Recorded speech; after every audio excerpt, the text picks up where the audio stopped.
Halo, selamat datang di Digital Bootcamp ke-6 Anda. Topik kali ini adalah cara membuat iklan yang efektif. Nah, karena kebanyakan pemasar jaringan tidak pernah belajar bagaimana menulis iklan yang efektif, ya, mereka biasanya mencontoh iklan dari perusahaan mereka dalam bentuk penawaran yang kaku, berlebihan, bahkan membuat prospek yang menjadi target pasar nyata mereka diam tanpa respon. Nah, dengan kata lain, Anda akhirnya malah membuang banyak uang. Nah, saya banyak menemukan beberapa orang yang memulai bisnis di industri ini, dan hal pertama yang mereka lakukan adalah membuat iklan di media sosial atau koran lokal. Nah, isinya seperti peluang bisnis dari rumah, misalnya, ya, produk kesehatan terbaru yang menjadi tren dunia.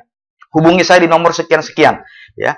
Dan kemudian mereka terkejut setelah menyadari bahwa telah menghabiskan uang 2 juta rupiah lebih dan hanya mendapatkan 3 panggilan telepon dari orang-orang yang bangkrut atau mereka yang sedang mencari pekerjaan, ya.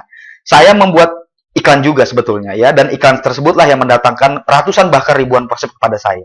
Nah, rata-rata tingkat formulir atau rata-rata opt-in saya pada halaman perangkat prospek saya sebesar lebih dari 60%. Nah, apa perbedaannya antara iklan yang banyak distributor buat dengan yang saya buat? Nah, menulis iklan yang bagus yang mendapat hasil ya adalah suatu ilmu pengetahuan, teman.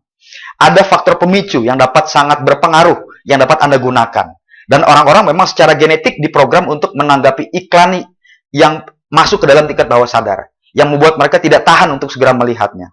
Nah, kita sudah bicara banyak tentang pemicu, yang salah satunya adalah bagaimana orang diprogram untuk memperoleh kesenangan dan menghindari rasa sakit.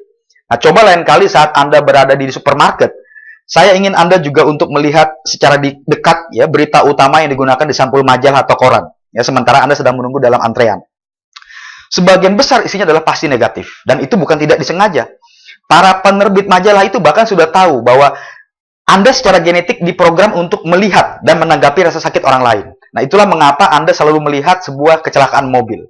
Nah, itu adalah naluri juga, naluri kelangsungan hidup, ya, yang memaksa Anda juga melihat, mendengar, dan merasakan rasa sakit itu.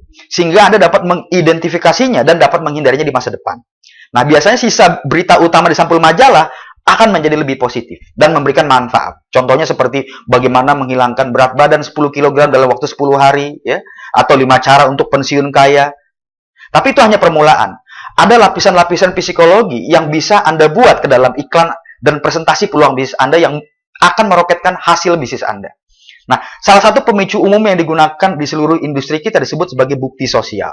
Nah, prinsip ini mengatakan bahwa kita menentukan apa yang benar dengan mencari tahu apa yang orang lain pikir benar. Ya, saya akan ulangi. Ini penting sekali.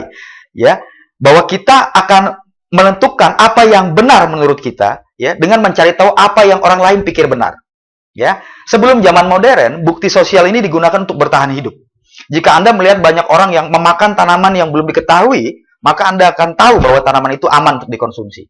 Nah, sebagai akibatnya, hal itu memberikan kita jalan pintas untuk mengambil suatu keputusan. Oke? Nah, pengiklan sering memberitahu kita bahwa produk mereka laris atau paling dicari.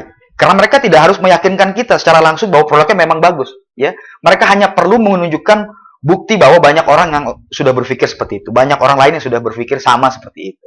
Nah, kekuatan yang datang dengan bukti sosial melalui rekomendasi pribadi, edifikasi pihak ketiga, selalu memainkan peran yang sangat penting dalam industri ini. Ya, Anda sudah tahu itu.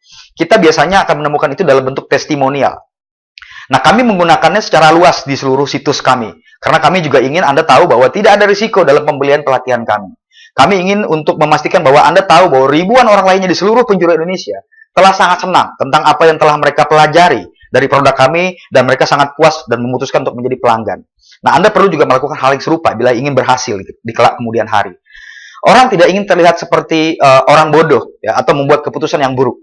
Nah, testimoni ini berfungsi sebagai bentuk penting dari bukti dan validasi dalam iklan Anda. Dan bila digunakan dengan benar, Anda dapat meningkatkan hasil pemasaran dan meningkatkan usaha merekrut. Sepertinya memang lucu. Tapi setelah saya mempelajari konsep di balik raja sponsoring, saya benar-benar merubah teknik untuk bagaimana menawarkan pemasar jaringan lain ke langsung peluang bisnis saya. Itu tampaknya seperti hal yang konyol, teman, ya, untuk dilakukan. Bayangkan saja, membandingkan mangga dengan mangga sambil bermain tarik tambang untuk memperlihatkan punya saya lebih baik perusahaannya daripada punya Anda, dan lain-lainnya. Ya. Nah, pada pendekatan yang berbeda, saya melihat mereka yang masih melakukan hal seperti itu seperti orang gila. Ya, mensponsori distributor baru sebenarnya sangat mudah, teman. Bahkan, setelah Anda mempelajari strategi dari raja sponsoring, Anda benar-benar akan sampai ke titik di mana Anda harus membiarkan distributor potensial pergi. Karena Anda memang tidak akan punya banyak waktu untuk bekerja dengan semua orang. Nah, jika Anda ingin sampai ke titik ini, di mana Anda benar-benar menyingkirkan formulir aplikasi pendaftaran yang bertumpuk, nah berikut adalah cara untuk melakukannya. Kapan? Besok. Bagian akhir dari teka-teki ini akan terungkap besok pada video training ke-7. Jadi sampai jumpa di video training ke-7 aja besok.